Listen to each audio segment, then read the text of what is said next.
नमस्कार, news 18 JKLH में आपका बहुत स्वागत करते हैं। मैं हूं आपके साथ हिना जुबैर।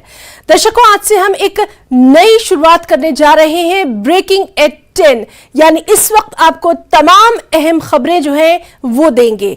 चलिए शुरुआत करेंगे जम्मू कश्मीर से बड़ी खबर के साथ।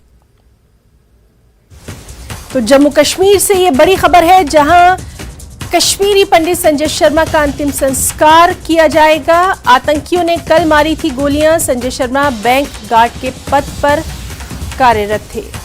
तो इस वक्त की बड़ी खबर जम्मू कश्मीर से, जहां संजय शर्मा का अंतिम संस्कार किया जाएगा। आतंकियों ने कल उन्हें गोलियां मारी थी।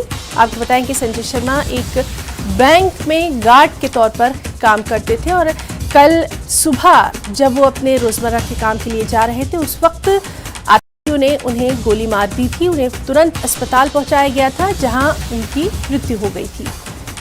तो आज उनका अंतिम संस्कार किया जाएगा, जिस पर लगातार हमारी नजरें बनी हुई हैं। हमारे साथी बिलाल लगातार हमें अपडेट दे रहे हैं और सुबह जब हमने बिलाल से बात की थी तो बिलाल ने बताया था कि उनके भाई का इंतजार किया जा रहा था और तमाम जो उनके पड़ोसी हैं, तमाम जो लोग हैं वहाँ, सभी में बेहद गम और गुस्सा जो है इस हत्या को लेकर देखा जा रहा है।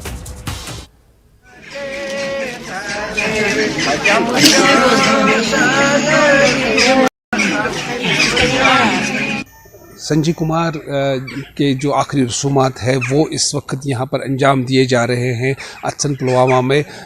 कल से ही यहाँ पर जो अच्छन पुलवामा की जो मुकामी आबादी है वो उनमें काफ़ी गम भी है और गुस्सा भी है और सरापा एहतिजाज भी है। मुकामी जो मुसलमान आबादी है, आज हमने देखा यहाँ पर इस वक्त जो मुकामी आबादी है, जो मुकामी मुसलमान है, वो इस जो फिनरल में है वो यहाँ पर खड़े हैं। इनकी बड़ी तादाद जो है वो मुकामी मुसलमानों की है और ये भी देखा जा रहा है यहाँ पर जो सदियों से जो भाईचारा है, हिंदू मुस्लिम भाईचारा जो कश्मीर में है, वो आज भी देखने को मिल रहा है। और इसमें इस हलाकत में जो संजय कुमार की हलाकत हुई उसके खिलाफ जो मुकामी लोग हैं वो आज भी खड़े हैं, न सिर्फ हलाकत के खिलाफ बल्कि इसके अहल खाना के साथ शाना बशाना इस मुसीबत में यहाँ के मुकामी मुसलमान शाना बशाना है।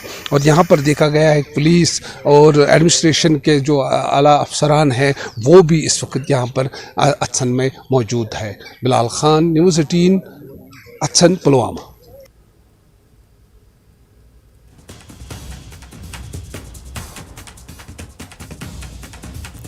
और सीधे रुख करेंगे, हमारे साथ मौजूद हैं इस वक्त हमारे साथी समीर भट्ट।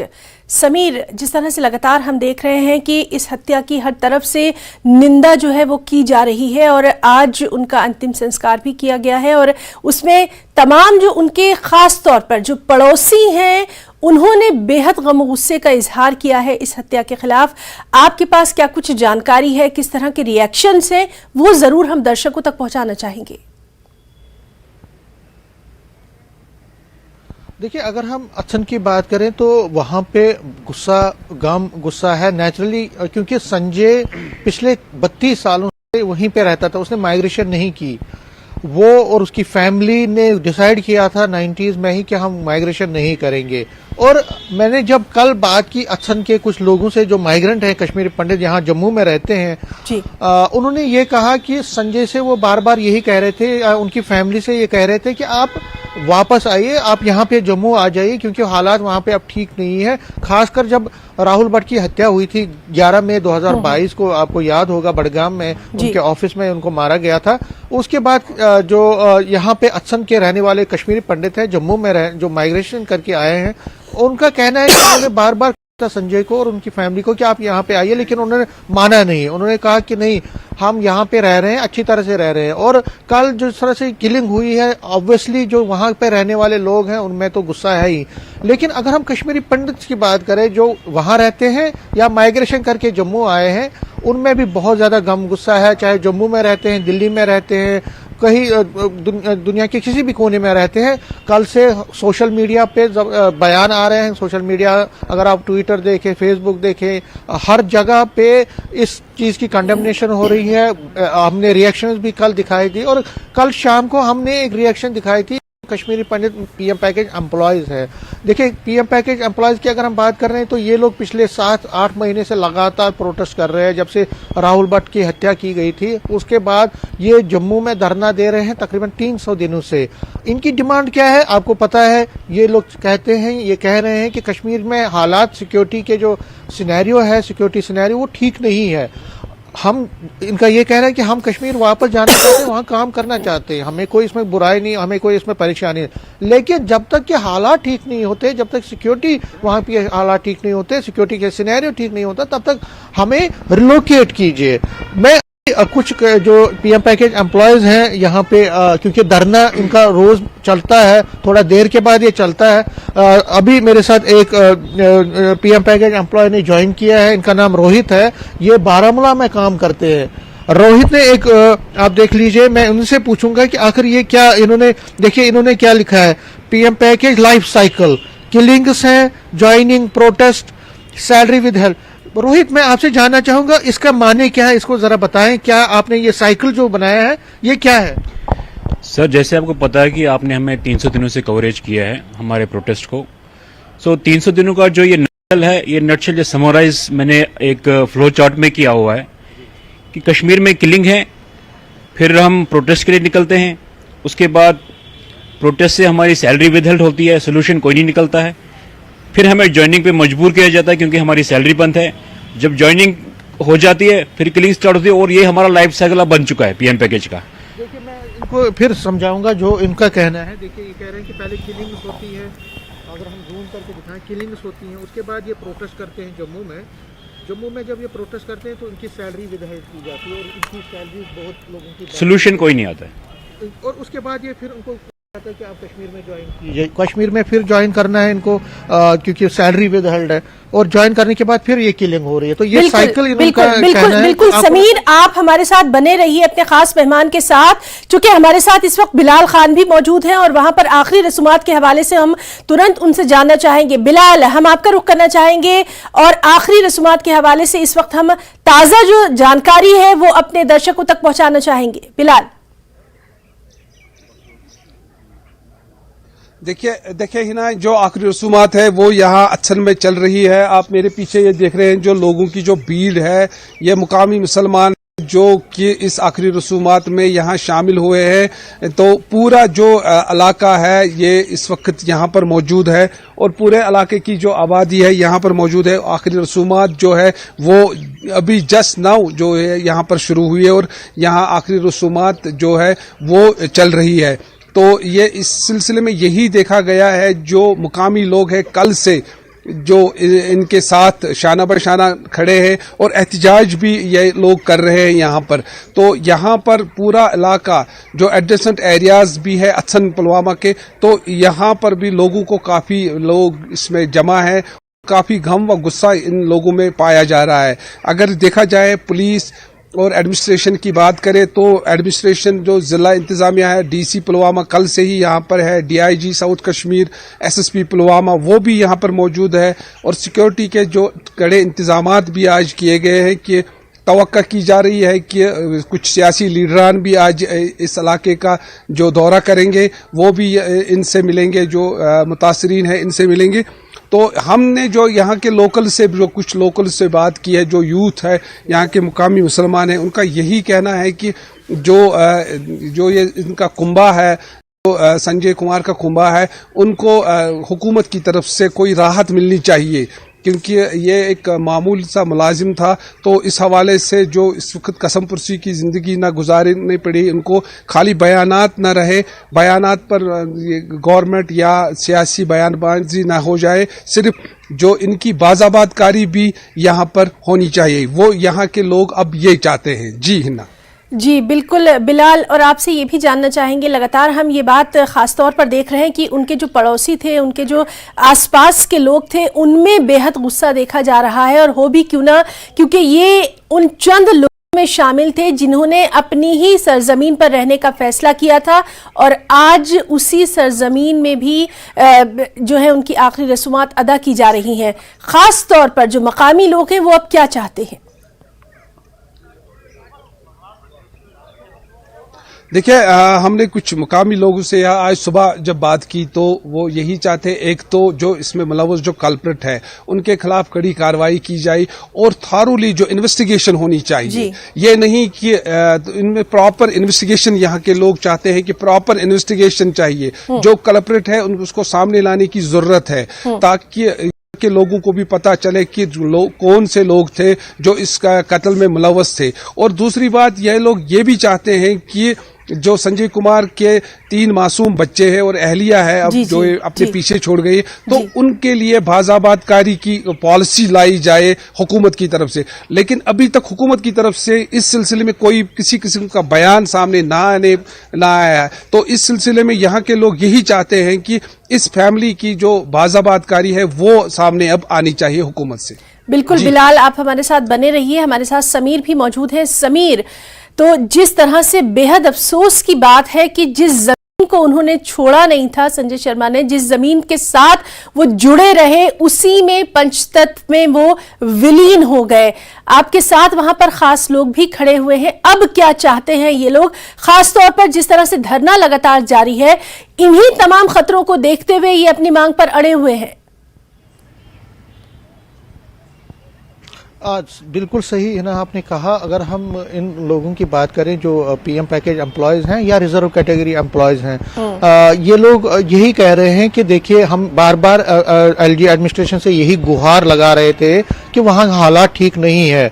हमें कश्मीर में काम करने से कोई प्रॉब्लम नहीं, हमने बहुत सालों तक वहाँ काम किया है, आगे भी करना चाहते हैं। लेकिन जो थ्रेट्स मिल रही है, देखिए, अगर हम 11 मई को जब राहुल भट्ट की हत्या की गई थी, उसके बाद अगर हम फरवरी 2023 की बात करें, इस दौरान तकरीबन 6-7 लिस्टें निकली हैं इनके खिलाफ। 7 लिस्टों में जो कश्मीरी पीएम पैकेज एम्प्लॉयज हैं, पंडित एम्प्लॉयज, उनके नाम भी हैं, पते भी हैं, कश्मीर के एड्रेस और जम्मू के एड्रेस भी है।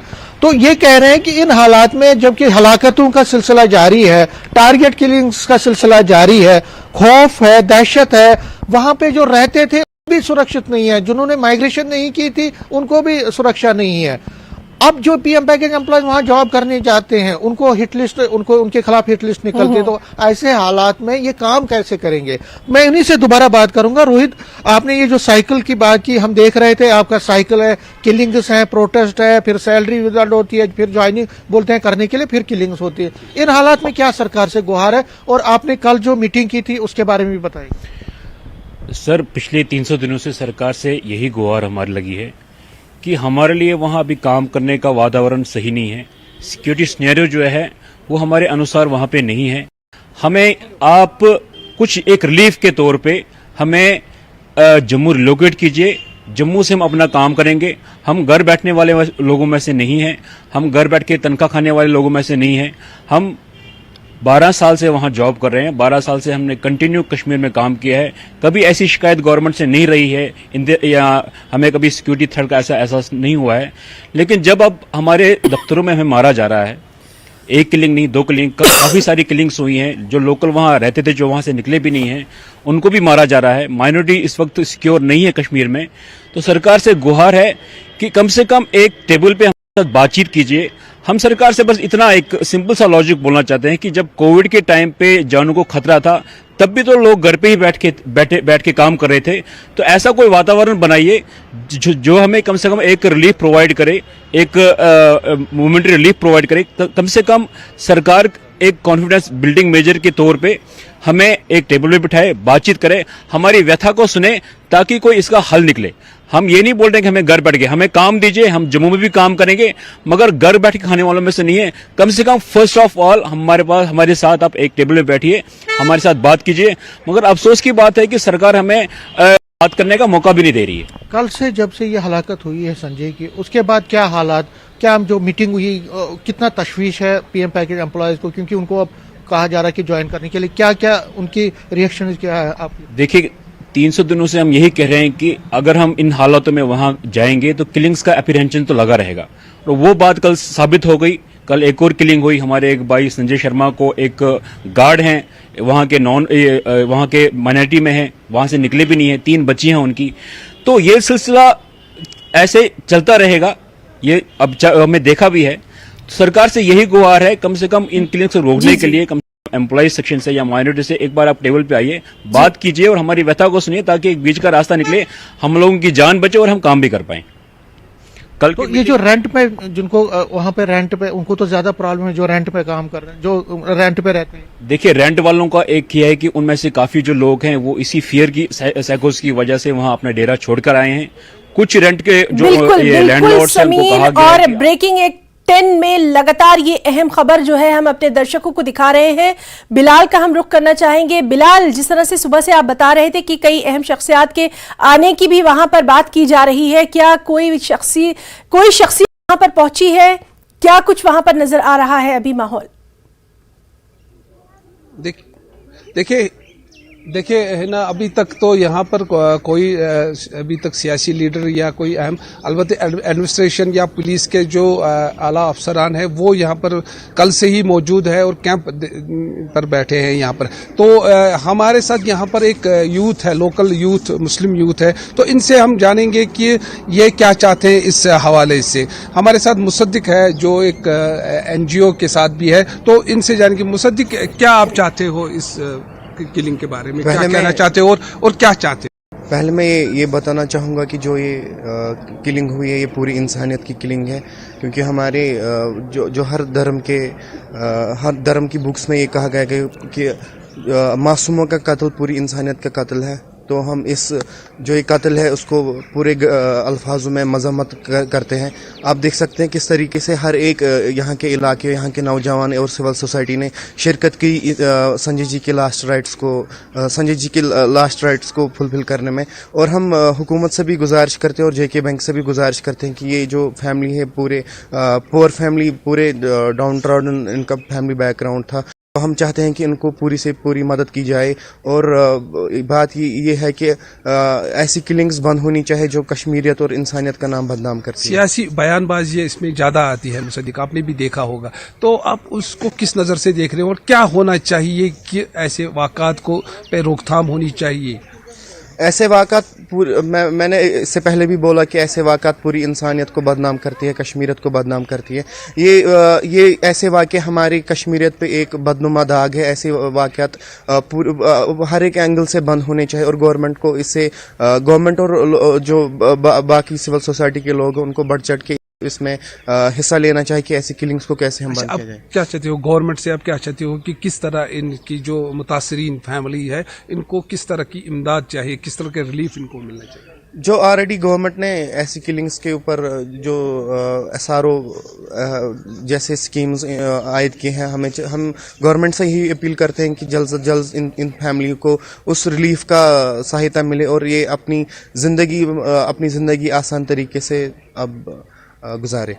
शुक्रिया मुसद्दिक। तो हिना, आपने देखा कि यहाँ के जो मुकामी यूथ है ये यही चाहते हैं कि जो इनकी फैमिली है, एक तो ये कंडम कर रहे हैं, इस किलिंग को कंडम कर रहे हैं, दूसरी बात ये चाहते हैं कि ऐसी किलिंग्स जो होनी चाहिए नहीं होनी चाहिए, और दूसरी बात जो फैमिली है, जो मुतासरीन है, इनको रिलीफ किसी न किसी हद से मिलना चाहिए। जी बिल्कुल बिलाल, तो बेहद अहम जो तस्वीरें आपने हमारे दर्शकों तक पहुंचाई हैं, नाज़रीन तक पहुंचाई हैं, उसके लिए आपका और समीर, आपका और आपके साथ जो खास मेहमान रहे, सभी का यहाँ पर बहुत बहुत शुक्रिया अदा करना चाहेंगे। और लगातार इस बेहद अहम खबर पर क्या कुछ रिएक्शंस रहेंगे उस पर भी हमारी नजर बनी हुई है। तो ब्रेकिंग एट 10 में फिलहाल ये खबर थी खास। अब एक और अहम खबर है जम्मू कश्मीर से, जहां कश्मीरी पंडित संजय शर्मा की हत्या के खिलाफ प्रदर्शन। बारामूला में बीजेपी ने प्रदर्शन किया है। प्रदर्शन में बीजेपी कार्यकर्ता शामिल हुए हैं। जम्मू कश्मीर से ये अहम खबर, जहां कश्मीरी पंडित संजय शर्मा की हत्या के खिलाफ प्रदर्शन किया गया। बारामूला में बीजेपी ने प्रदर्शन किया है और इसमें बीजेपी कार्यकर्ता शामिल हुए। पार्टियों का तो काम ही यही था, बेगुनाह लोगों को मार के उन पे सियासत करना, चाहे वो पंडित हो, चाहे वो बाहर का कोई हो, या हमारा कश्मीरी नौजवान हो। उन्होंने आज तक अगर सियासत खेली है तो वो हमारी लाशों पे, हमारी जो नौजवान है उनके लाशों पे उन्होंने सियासत खेली है। अब उनको बौखलाहट आप देखते हो हर गाँव में कहीं ना कहीं पॉलिटिकल एक्टिविटीज जो हो रही है। लोग अब चाहते हैं, हमारे नौजवान अब चाहते हैं अपना मुस्तकबिल बनाने के लिए, आप देख लो, मगर उनको पेट में जो है दर्द हो रहा है, उनके जो जितनी भी यहाँ पॉलिटिकल पार्टियां हैं वो किसी न किसी तरीके से पार जो हमारे दहशतगर्द तंजीमें हैं उनसे ज़रूर वो मिले हुए हैं, मगर अब उनकी ये हरकतें नहीं चलने वाली है यहाँ पे कश्मीर में। आप देख रहे हो कि इस वक्त रात के वक्त भी जब हमारा कश्मीरी पंडित भाई हमने सुना कि उसकी मौत, उसको मार दिया, तो आप देख रहे हो यहाँ बुजुर्ग नौजवान और हर कोई शहरी आप देख रहे हो इस वक्त उसके हक में यहाँ पे खड़ा हुआ है। और इस जो ये किलिंग हुई है इसके और ब्रेक के बाद ब्रेकिंग 10 में एक बार फिर से आपका बहुत स्वागत करते हैं। एक और अहम खबर मेघालय और नागालैंड से, जहां वोटिंग जारी है। विधानसभा के लिए यहां चुनाव हो रहे हैं। सुबह 7 बजे से ही यहां मतदान जारी है। आपको बताएं कि मेघालय की 60 और नागालैंड की 59 सीटों पर यहां मतदान जारी है। तो सुबह 7 बजे से ही यहां मतदान शुरू हो गया है। मेघालय की 60 और नागालैंड की 59 विधानसभा सीटों के लिए मतदान होना है। चुनाव के नतीजे 2 मार्च को आएंगे। आपको बता दें नागालैंड में 60 सीटें हैं।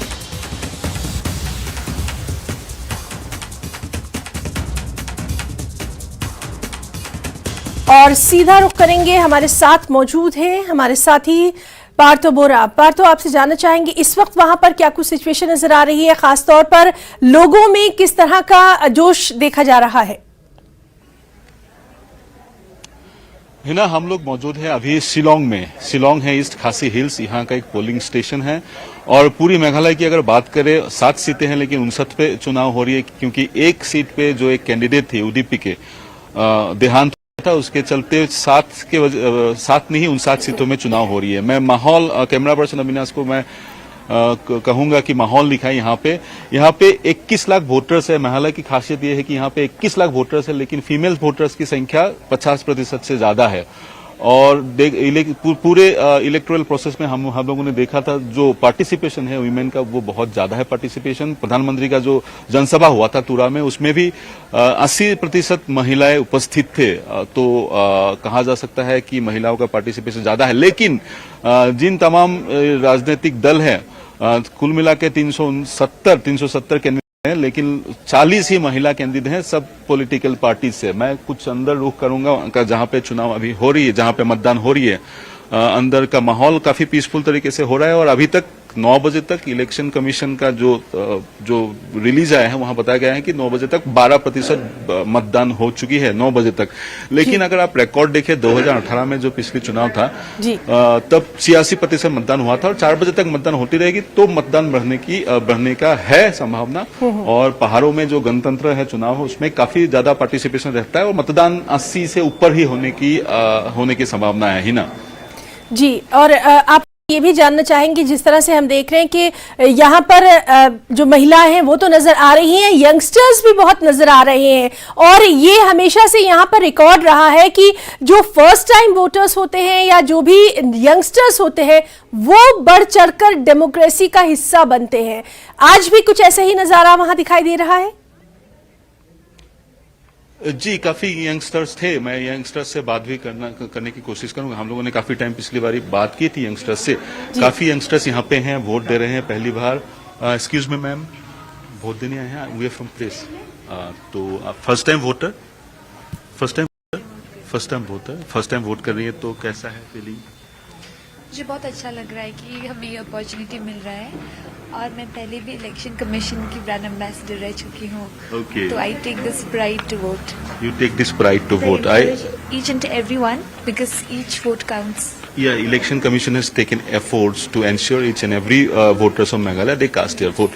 So I would ask you, what kind of government you want? You being the brand ambassador of Election Commission, you believe in this process of democracy. What kind of government you want? I won't ask you. For the people, the government itself says it is for the people, by the people. So somebody who will aim towards a brighter future, who will listen to our needs and not just make promises. You said our needs. You a student? I'm working. You're working. So what kind of needs are there in Meghalaya for the youth, especially students and working youth? To work towards education, and not just on the basis of how the place looks, not just development on the basis of how modern it is, but in the actual sense, like the needs, the basic needs that we need. Great. There are many, like plenty, so I cannot just Plenty, yeah. What's your name? point out. My name is Akriti. आकृति, thanks आकृति for sharing your thoughts. जी हिना, ये थे पहली बार के first time voters, काफी उत्साह थे और इलेक्शन कमीशन ने भी काफी प्रयास किया है।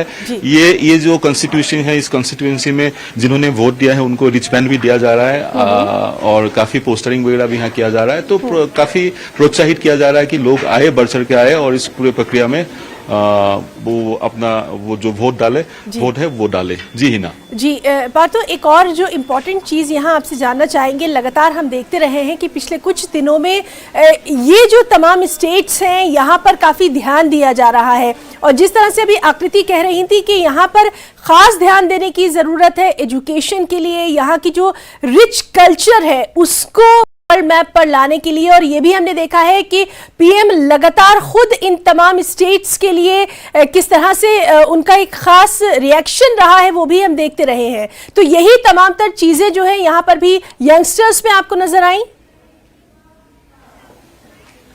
जी हिना, प्रधानमंत्री भी कहते हैं पूर्वोत्तर के जो 8 स्टेट्स है वो लक्ष्मी है और पहले जैसे इन सब स्टेट्स को नेग्लेक्ट किया जा रहा था, अभी नेग्लेक्ट नहीं हो रहा है, ये पीएम का दावा है। और बीजेपी भी इस बार काफी अपना जोर डाल रही है चुनाव में। प्रधानमंत्री ने 2 रैली किया, तुरा में एक और एक रैली उन्होंने शिलोंग में एक रोड शो शिलोंग में किया। और कुछ मैं जानना चाहूंगा sir, you coming to cast your vote ma'am?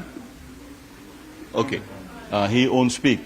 सब लोग नहीं बोलते हैं हिना, लेकिन मैं बात कर रहा था इनके जो संस्कृति है, जो कल्चर है, इसको प्रिजर्व करने का मुद्दा भी है और काफी सुविधा भी भारत संविधान ने इन एरियाज में इनके जो यहाँ के जो स्थानीय निवासी उनको दे रखा है। और उसके साथ साथ जो डेवलपमेंट है, बीजेपी मेघालय के डेवलपमेंट को असम के साथ तुलना कर रही है। असम में बीजेपी का सरकार है, डबल इंजन का सरकार है, तो असम में जो डेवलपमेंट हो रहा है मेघालय में नहीं हो रहा है, बीजेपी का ये कहना है। और असम में जो डेवलपमेंट हो रहा है नेबरिंग स्टेट असम में, उसी तरीके का डेवलपमेंट मेघालय में हो, उसके लिए बीजेपी सरकार बीजेपी को वोट दे, ये बीजेपी का कहना है। उसके साथ साथ बाकी जो तमाम दल है, टीएमसी भी इस बार यहाँ पे चुनाव लड़ रही है और ममता बनर्जी भी चुनाव के टाइम पे जनसभा कर रही थी। सो कुल मिला के काफी जोर पकड़ रहा है हिना। जी बिल्कुल बात, तो लगातार इस अहम खबर पर आपसे अपडेट जो है हम लेते रहेंगे क्योंकि अभी पूरा दिन पड़ा है और ये तस्वीरें बेहद खास हैं। हमारे साथी लगातार हमारे साथ मौजूद है।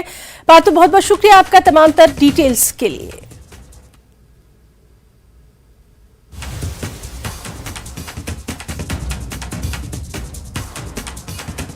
तो सुबह 7 बजे से यहाँ मतदान जारी है। मेघालय की 60 और नागालैंड में 59 सीटों के लिए यहाँ मतदान जारी है।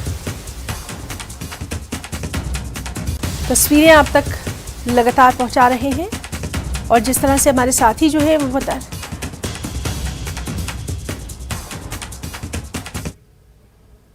यहाँ रुकना चाहेंगे एक छोटी सी ब्रेक के लिए।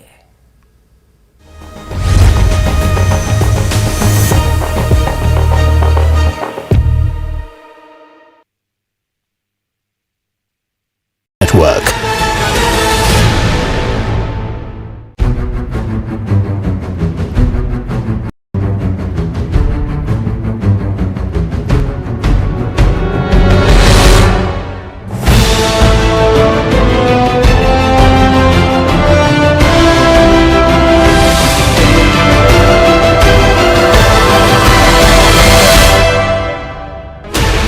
Sixteen channels, 15 languages, 26 states, 1200 plus reporters, 67 plus crore viewers. India's largest news network, News 18 Network.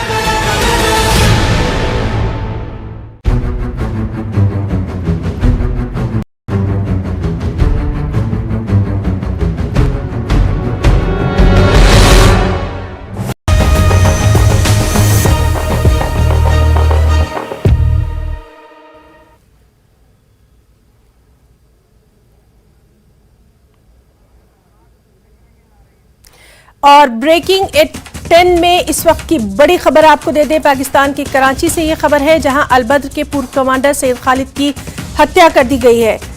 तो पाकिस्तान के कराची से ये खबर है जहां अज्ञात बंदूकधारियों ने अलबद्र के पूर्व कमांडर सैयद खालिद रजा की हत्या कर दी है।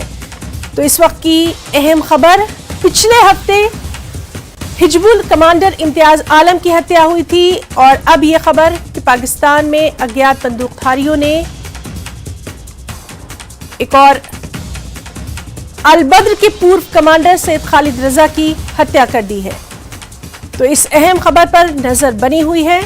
पाकिस्तान के कराची से ये अहम खबर है, जहां अलबद्र के पूर्व कमांडर सैयद खालिद रजा की हत्या कर दी गई है। पाकिस्तान के कराची में अज्ञात बंदूकधारियों ने यह हत्या की है। पिछले हफ्ते ही हिजबुल कमांडर इम्तियाज आलम की भी यहां ऐसे ही हत्या की थी। अज्ञात बंदूकधारियों ने यह हत्या की थी और अब ये खबर अलबद्र के पूर्व कमांडर सैयद खालिद रजा की हत्या कर दी गई है।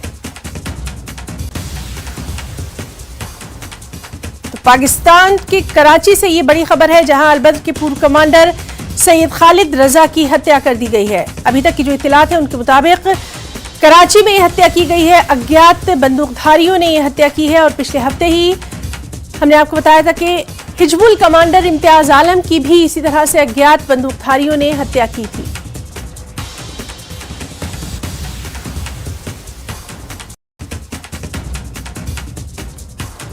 तो बड़ी खबर पाकिस्तान से, जहां कराची में अज्ञात बंदूकधारियों ने अलबद्र के पूर्व कमांडर सैयद खालिद रजा की हत्या कर दी है। इस अहम खबर पर, इसकी तफसीलात पर लगातार नजर बनी हुई है। फिलहाल ये खबर पाकिस्तान के कराची से, अलबद्र के पूर्व कमांडर सैयद खालिद रजा की अज्ञात बंदूकधारियों ने यानी नामालूम बंदूक बरदारों ने यह हत्या कर दी है।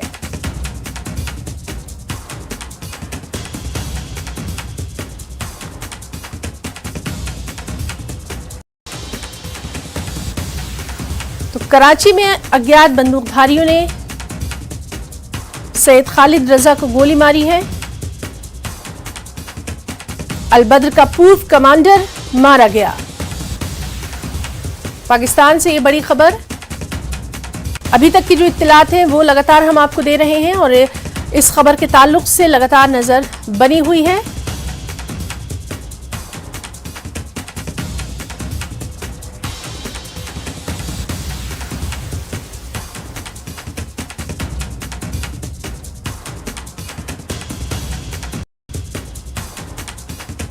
पाकिस्तान के कराची से ये अहम खबर, अलबद्र के पूर्व कमांडर सैयद खालिद रजा की हत्या कर दी गई है। पाकिस्तान के कराची में हत्या की गई है। नामालूम बंदूक बरदारों ने यह हत्या की है।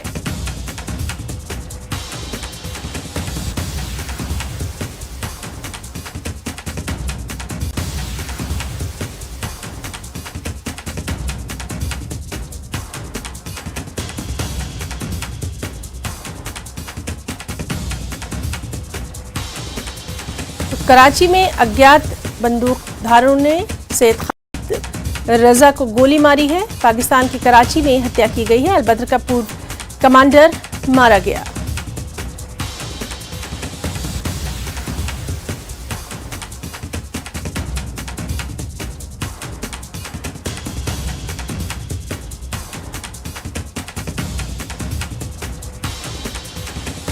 पिछले हफ्ते हिजबुल कमांडर इम्तियाज आलम की भी हत्या की गई थी। पाकिस्तान में अज्ञात बंदूकधारियों ने यह हत्या की थी और अब यह खबर, जिस पर लगातार हम आपको बता रहे हैं, अभी तक की जो इत्तलात हैं वो आपको दे रहे हैं, अलबद्र के पूर्व कमांडर सैयद खालिद रजा की अज्ञात बंदूकधारियों ने हत्या कर दी है।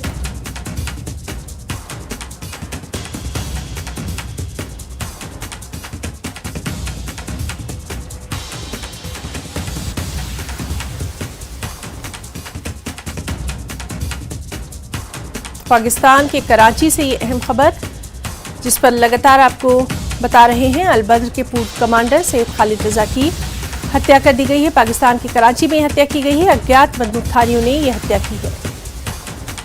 इस खबर से जुड़ी तफसीलात पर लगातार नजर बनी हुई है।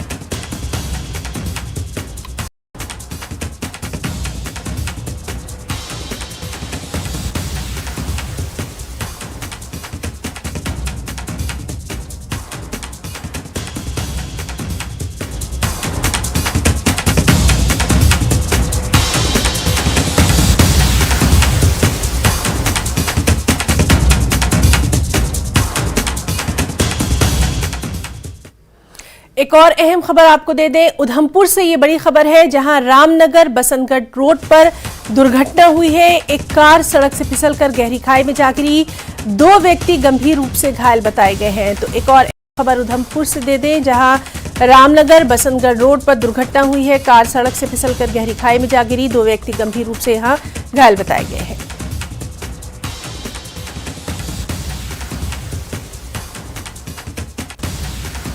और एक और ब्रेकिंग बांडीपुरा से है जहां अवैध खनन के खिलाफ अभियान चलाया जा रहा है और इसी अभियान के तहत पुलिस ने 3 ट्रैक्टर्स को जब्त किया है। अवैध खनन सामग्री जो है वो यहां पर बरामद की गई है। तो बांडीपुरा से इलीगल माइनिंग के ताल्लुक से ये अहम खबर, जहां गैर कानूनी कानकनी के खिलाफ ये मुहिम जारी है। पुलिस ने 3 ट्रैक्टर्स को जब्त किया है और अवैध खनन सामग्री बरामद की गई है।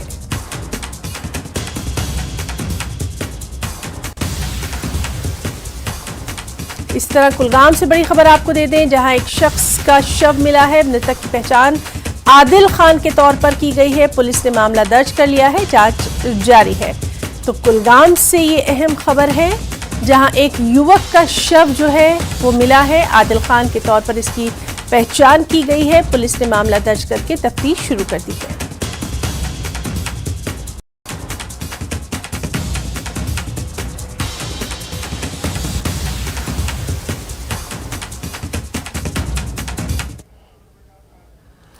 तो अहम खबर पाकिस्तान के कराची से है जहां अलबद्र के पूर्व कमांडर सैयद खालिद रजा की हत्या कर दी गई है। पाकिस्तान के कराची में यह हत्या की गई है। अज्ञात बंदूकधारियों ने यह हत्या की है। आपको बताएं कि पिछले हफ्ते हिजबुल कमांडर इम्तियाज आलम की हत्या हुई थी। पाकिस्तान में अज्ञात बंदूकधारियों ने मार गिराया था।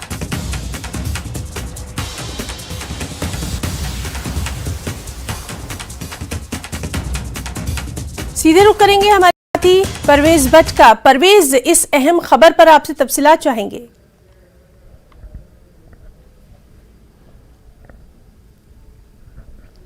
बिल्कुल हिना, अगर हम बात करें, ये कल शाम की खबर अभी आ रही है जिस शख्स के बारे में जिक्र किया गया है। यहाँ पे बताया जाता है कि ये अलबदर नामी जो एक मिलिटेंट ऑर्गेनाइजेशन यहाँ पे काफी एक्टिव थी 90s में, उसके कमांडर के बारे में बताया जाता है कि ये उसके कमांडर रह चुके हैं। जो जराये के हवाले से भी खबर मिल रही है, उनकी गोली मारकर उनको हलाक कर दिया गया है। हालांकि कुछ सूत्र ऐसा भी कह रहे हैं कि ये अब मिलिटेंसी में उतना इन्वॉल्व नहीं थे, बल्कि पाकिस्तान में पीओके में इन्होंने एजुकेशन का जो एजुकेशन फेडरेशन जो है, प्राइवेट स्कूल्स फेडरेशन जो है, मैं उसके वाइस चेयरपर्सन थे वहां पे इस टाइम।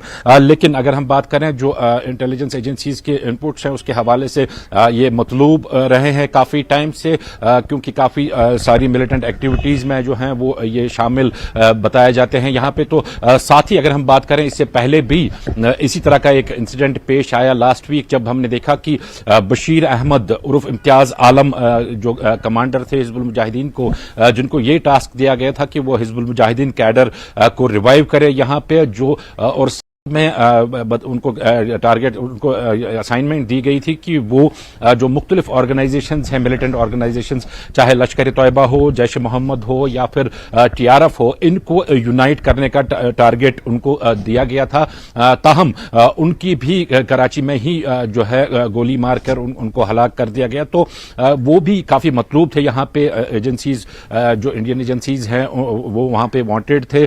तो अगर देखें तो अभी तक जो रिपोर्ट्स आई हैं, आपसी रसाकशी का मामला ये लग रहा है। जिस तरह से जो टॉप कमांडर्स जो हैं मिलिटेंट ऑर्गेनाइजेशंस के, इनको एलिमिनेट किया जा रहा है, वो भी पाकिस्तान में जहां पे सेफ ग्राउंड इनका हमेशा से रहा है। जी। तो ये जरूर इसमें एक सोचने वाली बात है कि ये जो आपसी रसाकशी मिलिटेंट ऑर्गेनाइजेशन में चल रही है, ये किस और जा रही है। और इससे जो यहाँ की एजेंसीज हैं उनको सबसे बड़ा बेनिफिट तो ये मिलेगा कि जो ये मिलिटेंट्स मतलूब थे, ये एक दूसरे को ही मार के अपने आप को वहां पे जो इंडियन एजेंसीज हैं उनका काम हल्का कर देती हैं। दूसरी ओर अगर हम बात करें, इससे जो आगे जो अपकमिंग मिलिटेंट कमांडर्स होते हैं वो भी काफी अलर्ट रह जाते हैं, क्योंकि जब दुश्मन घर के भीतर ही हो तो ज्यादा एहतियात करने की जरूरत पड़ती है।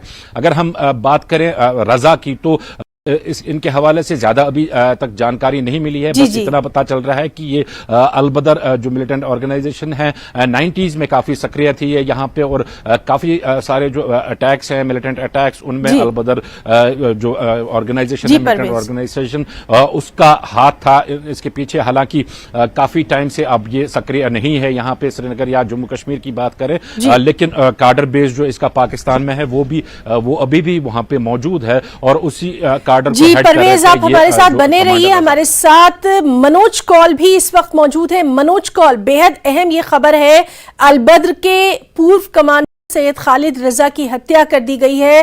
किस तरह से इस खबर को देखेंगे? देखें हिना, अगर हम देखें कि आज की जो हत्या की गई है कराची में उस अलबदर के फॉर्मर कमांडर की, इससे पहले हमने देखा कि एजम का जो कमांडर था उसे कराची में नामालूम बंदूकबरदारों ने हलाक कर दिया। अभी हालांकि वजूहात की कोई इतला नहीं मिल पा रही है कि आखिर किस तरह से ये क्यों कर ये हत्याएं की जा रही हैं, लेकिन जो डिफेंस एनालिस्ट्स हैं उनका ये मानना है कि पाकिस्तान की हमेशा से ये कोशिश रही है कि जितने भी लोग हैं, चाहे जो जम्मू कश्मीर में जितने भी कमांडर्स थे जो उन्होंने अपने वहाँ कुछ शरण दी थी, और उनके साथ जब वो उनका काम होता है तो वो काम ख़त्म करने के बाद उनको न्यूट्रलाइज किया जाता है। डिफेंस एनालिस्ट ये मानते हैं कि पाकिस्तान की ये लगातार कोशिश है कि जब भी अभी जो जिस तरह की मिलिटेंसी चल रही है जम्मू कश्मीर में, जिस तरह की दहशतगर्दाना कार्रवाइयाँ चल रही हैं, उसमें जो लोकल कश्मीरी काडर हो या जम्मू कश्मीर के जो लोग हों उनका बहुत कम रोल रहे, ऐसा उनका मानना है। तो पाकिस्तान की ये कोशिश है कि कहीं पर भी जो जम्मू कश्मीर के कमांडर्स हैं वो फ्रंट लाइन में ना आए, उनके पास ज़्यादा कंट्रोल ना रहे, सारा का सारा कंट्रोल जो है वो पाकिस्तान के जो कमांडर्स हैं उनके पास रहे, ताकि वो इन मिलिटेंटों को अपनी जो मंशा है उसके हिसाब से काम करवाएं। हमने देखा कि पहले भी 90s में जब मिलिटेंसी शुरू हुई थी हिना, तो उसके बाद भी कश्मीर में हमने ये देखा कि जो ग्रुप्स थे जब JKLF और हिजबुल मुजाहिदीन उसके बीच में भी काफ़ी झड़पें हुई थी। हमने देखा कि कई लोग मारे गए, आपसी जो झड़पें थी उनमें कई मिलिटेंट मारे गए। उस वक्त ये कहा जा रहा था कि जो JKLF था, JKLF का जो कंट्रोल था वो कश्मीरी लीडरशिप के पास था, जबकि हिजबुल मुजाहिदीन जो है वो डायरेक्टली पाकिस्तान के कंट्रोल में थी। और ये कोशिश की गई थी कि JKLF को कम किया जाए और पाकिस्तान अपनी रिट हिजबुल मुजाहिदीन के थ्रू वहाँ पर कायम करे जम्मू कश्मीर के अंदर, और मिलिटेंसी को हवा दे और मिलिटेंसी को आगे बढ़ाए। ऐसा ही मानना है दिफाई माहिरीन का। वो ये कहते हैं कि पाकिस्तान की ये कोशिश है कि जो कमांडर्स हैं जम्मू कश्मीर के या कश्मीर के खासतौर पर हम जिक्र करें जो पाकिस्तान में अभी मौजूद हैं, उन्हें जब भी ऐसा लगता है कि शायद ये कमांडर उनकी जो उनका जो डिक्टेशन है, उनकी तरफ से जो हुक्म जारी किया जाता है, शायद वो कहीं ना कहीं उसमें लातुलाल करता है या वो उस हुक्म को मानने पूरी तरह से मानने से इनकार करता है, तो शायद ये एक बहुत बड़ी वजह हो सकती है कि पाकिस्तान में जो ये कमांडर्स हैं, दहशतगर्द कमांडर जो जम्मू कश्मीर के रहने वाले हैं, उनकी हत्याएं अभी की जा रही हैं। जैसे पिछले हफ्ते एक कमांडर को मारा गया, और आज जिस तरह से ये खबर आ रही है कि कराची में अलबदर के पूर्व कमांडर को मारा गया है, तो ऐसा माना जा रहा है कि पाकिस्तान पूरा का पूरा कंट्रोल जो है मिलिटेंसी का जम्मू कश्मीर के अंदर अपने हाथ में ले रहा है। जी हिना, लेकिन मनोज, अगर हम इसको इस तरह से देखें कि कहीं ना कहीं जो यंगस्टर्स जिनको राग़िब करने की जो कोशिश की जाती है, एक वाज़ेह पैगाम कम से कम अब उनको मिलना चाहिए कि उनको अब आगे बढ़ना है, अपनी तालीम, अपनी नौकरी, अपना मुस्तकबिल देखना है। अगर वो इस तरह की तकरीबकारी में मुलविस होंगे, या फिर जिस तरह से कहा जाता है कि नौजवानों को मुलविस करने की कोशिश की जाती है, तो अंजाम फिर यही होना है आज या कल। जी बिल्कुल है ना, देखें कोशिश हमेशा से सरकार की है। अगर हम सिक्योरिटी फोर्सेस की भी बात करेंगे, जब भी कहीं पर एनकाउंटर्स होते हैं तो सबसे पहला जो काम होता है सिक्योरिटी फोर्सेस का, एनकाउंटर की साइड पर जो सिविलियंस हैं उनको रेस्क्यू किया जाता है, वहाँ से निकाला जाता है, और उसके बाद एक मौका ज़रूर दिया जाता है उन मकामी नौजवानों को जो मिलिटेंसी में शामिल हुए होते हैं। उन्हें ये कहा जाता है कि अब सरेंडर करें, आप वापस आ जाएँ, आप हथियार छोड़ दें और कौमी धारे में शामिल हो जाएँ। और साथ साथ पुलिस और आर्मी या सरकार की तरफ से भी कई एफर्ट्स ऐसे हैं कि जो मकामी नौजवान हैं उन्हें ये समझाने की कोशिश की जाए कि मिलिटेंसी का रास्ता जो है वो अच्छा रास्ता नहीं है, उसमें मौत के सिवा और कुछ भी नहीं है, वो आगे बढ़ नहीं पाएंगे। क्योंकि हमने देखा कि जब भी कोई नौजवान बहला फुसलाकर उसे मिलिटेंसी के सफों में शामिल किया जाता है तो वो ज़्यादा देर तक जिंदा नहीं रहता। तो ये कोशिश लगातार सरकार की भी है, और इस तरह के जो वाकयात हो रहे हैं, जैसा आपने कहा कि पाकिस्तान के अंदर जो कमांडर्स को भी अब मारा जा रहा है, उससे भी एक संकेत ज़रूर है कि कोई भी जगह उनके लिए सेफ नहीं है। क्योंकि ऐसा माना जाता था पहले, अगर कोई कमांडर जम्मू कश्मीर में होता था, जब उसे ऐसा लगता था कि जहाँ उसके लिए जीना अब मुश्किल हो गया है, तो वो किसी तरीके से गैर कानूनी तौर पर LOC क्रॉस करके या इंटरनेशनल बॉर्डर क्रॉस करके पाकिस्तान में शरण लेता था। लेकिन अब पाकिस्तान भी ऐसा लग रहा है कि उनके लिए मनोज, और इस बेहद अहम खबर पर तज्जिया सरकार हमारा जारी रहेगा। परवेज, आपसे भी हम जानना चाहेंगे, कहीं ना कहीं एक वाज़ेह पैगाम भी है कि अब नौजवानों को अपना मुस्तकबिल देखना है, वरना अंजाम जो है यही होने वाला है।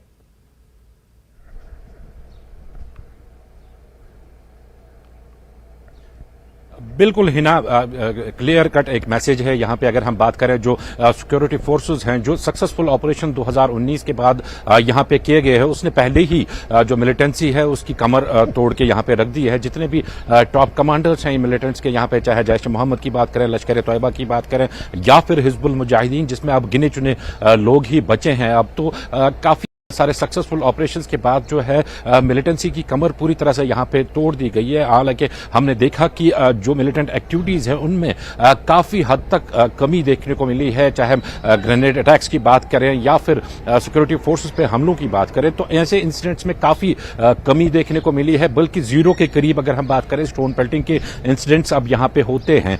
लेकिन साथ में ये भी कहना जरूरी होगा कि जो टारगेट किलिंग्स है, टारगेट किलिंग्स का सिलसिला फिर से देखने को मिला। कल ही हमने देखा कि एक जो पंडित बरादर हमारे यहाँ पे रहते थे पुलवामा अच्छन में, ATM गार्ड संजय, उनकी किस तरह से हत्या कर दी गई वो भी हमारी नजर के सामने है। लेकिन बिल्कुल परवेज, इस बेहद अहम खबर पर लगातार नजर बनी हुई है, क्योंकि रिएक्शंस भी आने शुरू हो जाएंगे। परवेज भट्ट आपका और मनोज कौल जी, आप दोनों का यहाँ पर बहुत बहुत शुक्रिया अदा करना चाहेंगे तमाम तर तज्जिए के लिए। और यहाँ हम रुकना चाहेंगे एक छोटे से ब्रेक के लिए, लेकिन ब्रेक के बाद जब हम लौट कर आएंगे तो आपको दिखाएंगे 10 मिनट में 50 खबरें।